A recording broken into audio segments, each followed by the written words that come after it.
Part 2, Vygotsky. Vygotsky actually was a contemporary of Piaget.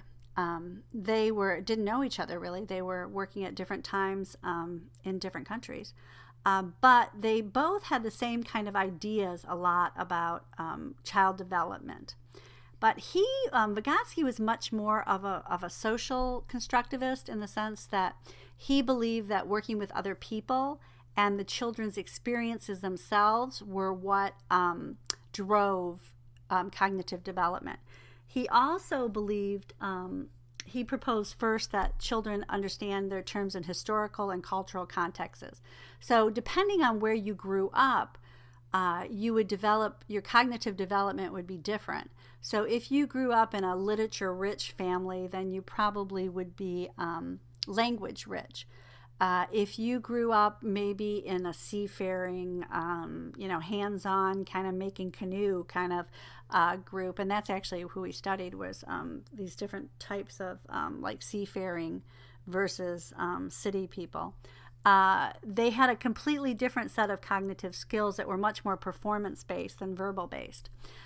So he really realized that depending on the culture and the people who you modeled your behaviors after, your cognitive development, even though we got to the same place in the long run, it just developed in a different order. So second, he believed that development depends on sign systems, which means that what you grow up with, the culture that you do, the people how they think, how they communicate, how they problem solve, that was what helped you or brought you through your developmental age. So the culture's language, writing system, or counting system all depended on who you were working with. And actually, some linguists actually go along with this because they believe that if you take a baby born in any country, their cooing sounds and their babbling actually have all of the sound systems of all the different languages, like yagenio, that comes with a lot of Spanish-speaking cultures, or the more guttural sounds of some languages. All babies do those in the beginning, but after, I think it's 9 months, after about 9 months, your brain starts to prune off those if it doesn't hear those sounds repeatedly. So from Vygotsky, learning involved the acquisition of signs, or this cultural transfer from other people, and their deliberate teaching, or them modeling what they're seeing in their everyday life. And so the child internalizes these signs, and then they're able to think and solve problems without the help of others. And they start to do this through self-regulation. Like, you don't sit down and do flashcards to teach your kid to talk. They do it through trial and error, and then they begin to self-regulate their own thinking. And the first step in this development of self-regulation and independent thinking is the actions and sounds have meaning. So they start to realize that action can be purposeful, and that sounds that are coming out at them actually have meaning. So Vygotsky said that we have private speech, and that children incorporate the speech of others, and then they use that speech to help themselves solve problems. So you will hear children actually trying out new words or new word formations because they've got this kind of internal dialogue going on that helps them figure out what they're supposed to do next. Probably the thing he's known the most for is this idea of zone of proximal development, and that kids cannot accomplish a task alone, but they need to have somebody who's better at the task, a more competent peer or a more competent adult, kind of walk them through it. And so there's this, I'm going to show you a graphic on it in a second. There's a zone from what the kid already can do by themselves, and then where you want them to be way up high. And then right in the middle there is that zone of proximal development, of where you scaffold or you reach down and you help that child and mediate that child by modeling, by explaining, by breaking down a complex skill.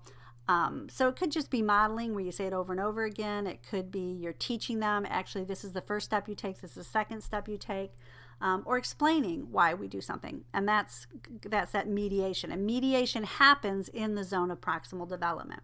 Scaffolding is the actual action that goes along. It's the assistance provided by a more competent adult. Vygotsky was a big proponent of cooperative learning, where we have children working with other children that some of them are a little bit more advanced or have already mastered a skill. The visuals I have here, it says things you can do on your own, and then that striped out area is things you can do with a bit of help from somebody else. And then the black area is things you can't yet do no matter how much support you get. And one of the things you have to realize is that the ZPD, or the zone of proximal development, changes all the time.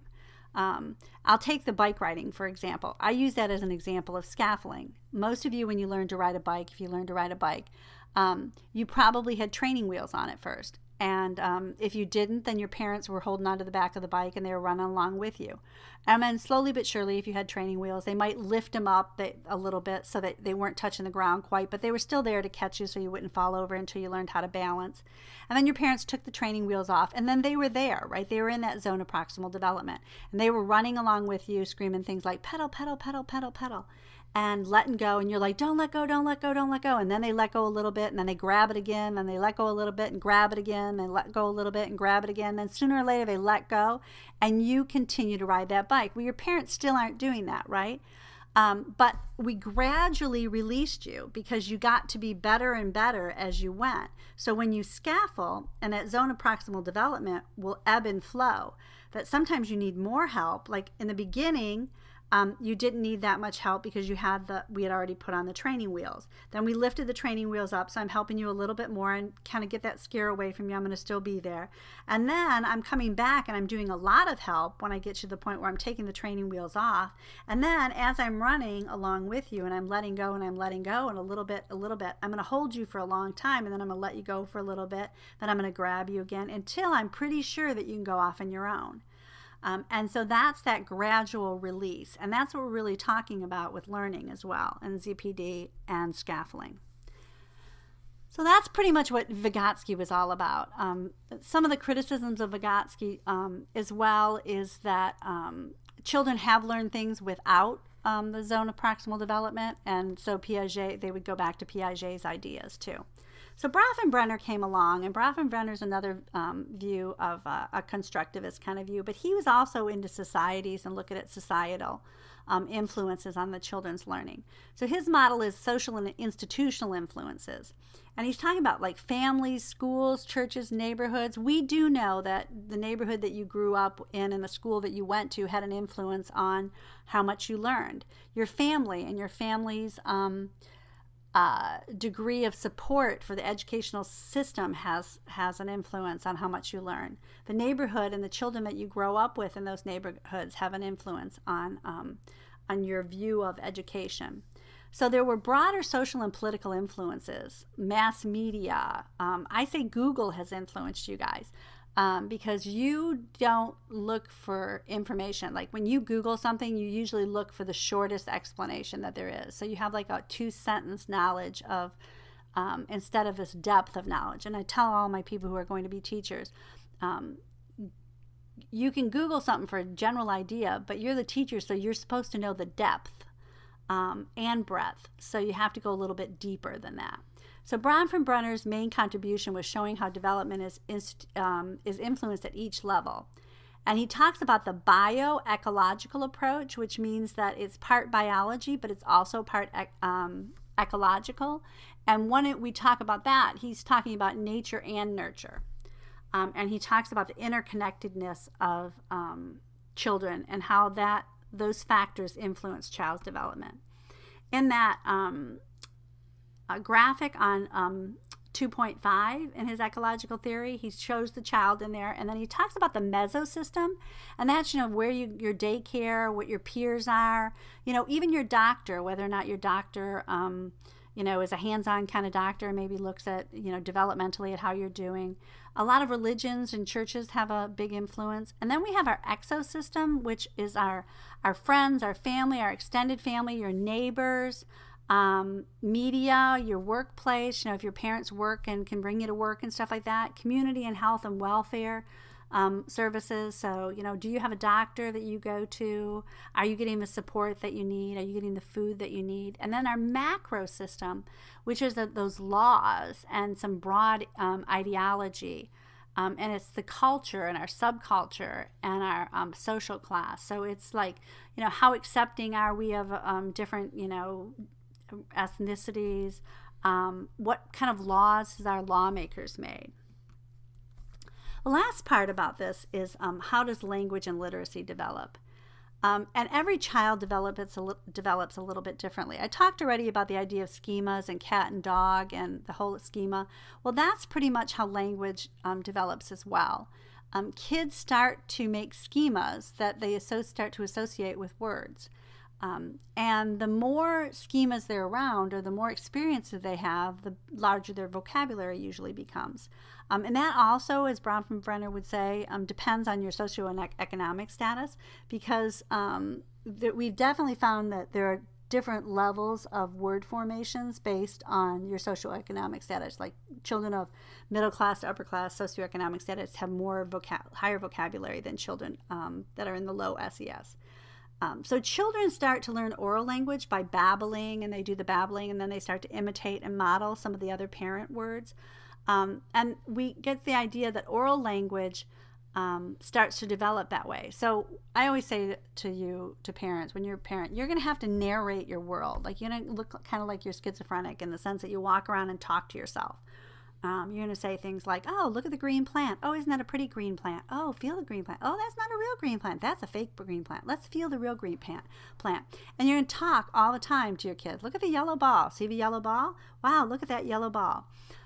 So that your vocabulary of your children actually increases. I laugh because my brother and his wife have a really large vocabulary. One of my brothers, I have several. But he has a really large vocabulary. And my niece was like 4 years old, and we walked into a restaurant, and she said, what an unusual motif. Because those are the words she learned at home. And she had a difficult time actually reading, because none of her first grade readers had the words that she was used to hearing. So she would substitute words like calm, and she would say something like confidence, even though they kind of made sense in the sentence, and she might be looking at the pictures, but her vocabulary, if you're using motif at 4, you usually have a more difficult time if you're reading just children's books, because I don't use those kinds of words. So when you do things with reading, and the things that we have to look at with reading is the number one thing to do is to read to children. Starting at a very young age, you want to get that whole idea of literacy preparedness. So which way to hold a book, which way to turn the pages, talking about the pictures in the book. I always think about my daughter. We were reading a book when she was probably about 3, and the book said something like, Miss Johnson is very happy. And my daughter goes, what'd you say? I said, it says here, Miss Johnson's very happy. She goes, Mommy, Miss Johnson is not happy. I go, yeah, it says right here, Miss Johnson's very happy. And she goes, look at the picture, Mommy. Miss Johnson is not happy. And I looked over the picture, and sure enough, that woman had a scowl on her face. And I said, wow, she doesn't look like she's very happy, does she? So that's that idea that you're getting the picture and the words, that they actually are starting to create pictures in your head. Because that's the whole purpose of reading, is to be able to make stories or make pictures in your head. And be able that they're all congruent and they go along with what you're reading. So in the early grades, that's one of the most important developmental tasks, is learning to read. So when you're little and when your children are little and they're like preschool age, you're going to do things like letter sounds. And instead of saying I spy something red, which is fine, you can say I spy something that starts with a r sound, the R sound, and then do those kinds of things, because you want kids to start understanding that sounds equate with letters, and that numbers equate with things that can be counted. And that's a pretty difficult concept to be able to understand. I remember my son was real little, and he threw himself on the floor at the parking lot and was screaming, there's an A. It said parking. There's an A, Mommy. There's an A for Alex. And I said, yes, Alex, you're right. There's an A. And it took us forever to get through anywhere, because every letter that he saw on every wall, on the floor, if it was printed on the floor, he would point it out and tell me what letter it was. And I was like, yes, Alex, that's a B. You're right. That's a B. And so that's one of those things that we talk about with emergent literacy, that you want kids to be able to recognize letter sounds Know all of your letters. Actually, knowing all of your letters is the highest predictor of reading ability. So just teaching children what their letters are. Sounds come naturally to them, so they'll be able to make those connections that go along with it. And then we go to something called sight words too, where they start to be able to recognize words without having to sound them out. Writing also is a pretty easy developmental progress, that children realize that those little scribbles that they make actually become words or become sounds. And they will usually do things like scribble them across the page. Small children, usually before age 4, will do scribbles, and they'll tell you that they're writing something, or they'll start to learn their letters, and they might stick a random number 4 in there when they're trying to write their name. And they don't quite understand that there are specific letters that go with specific sounds before age, usually 3 or 4. Some kids will get it at 3, but not many. So when we look at the development of that, language and literacy develop at a rapid age from elementary to secondary schools. From kindergarten through 2nd grade, you are learning to read. From 2nd grade, mid-2nd grade on, you are reading to learn. And that's why it's so important to learn how to read, because they don't teach you how to read after 2nd grade, typically. They don't teach you how to read because you are reading for information and reading to learn. So the early emphasis on early grades is on decoding, being able to do b, d, and fluency, being able to read quickly. And then from 3rd grade on, we start to, or 3rd grade, 2nd grade onward, but 3rd grade and above, we start to use strategies like predicting, reviewing, summarizing, and generating. We're starting to question what we read. We're starting to think about what we read. We're predicting, we're reviewing, we're summarizing. And directly teaching these strategies to kids helps them improve comprehension. What was the author's intent? And sometimes you have to say, like, is this in the book question or is this in your head question? Which means, like, can I find this actually in the book, or is this something that I must infer or think about? Is it an in my head question that I have to think about based on what I'm reading? If you look at this little diagram, it's not in your book, but I like to say it. In order to, if you speak something, you can write it. If you write something, you can read it. If you read something, then you can listen to it. And if you listen to something, you can speak it. So it's a circle. It's a thematic way to make kids understand that they're all interrelated, that they're not one against the other. So research on strategies to increase vocabulary, because vocabulary is a big part of reading, should focus throughout the school day. You want to get kids excited about words. Kids actually learn language, like I think about my daughter. You don't have to necessarily teach language. You can do it in a natural way. Little kids will say, like she would say when she was about 3 or 4, I goaded to the store with Daddy. And I would say, oh, you went to the store with your father and with Dad? And she'd go, no, Mommy, I goaded to the store. Because they put the ED on there. They learn through listening that ED means past tense, and they do that automatically. And then as they go along, and she argued with me, and she said, listen to me, Mommy, I goaded to the store with Daddy. I said, okay, fine, you goaded to the store with Daddy. Finally, because she had learned that ED put on the end of the word meant that it was past tense. And then sooner or later, she learned that there are exceptions to those rules. So we have to look at that kind of stuff when we're talking about vocabulary.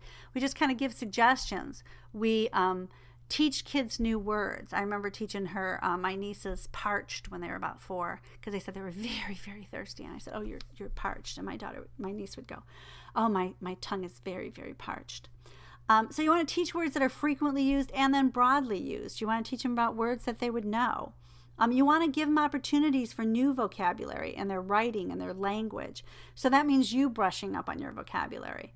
You can use cooperative learning methods so that they can learn vocabulary. By pairing, too, by the way, visuals with vocabulary, it really helps because it gets them to be able to remember them better. And that is the end of Chapter 2.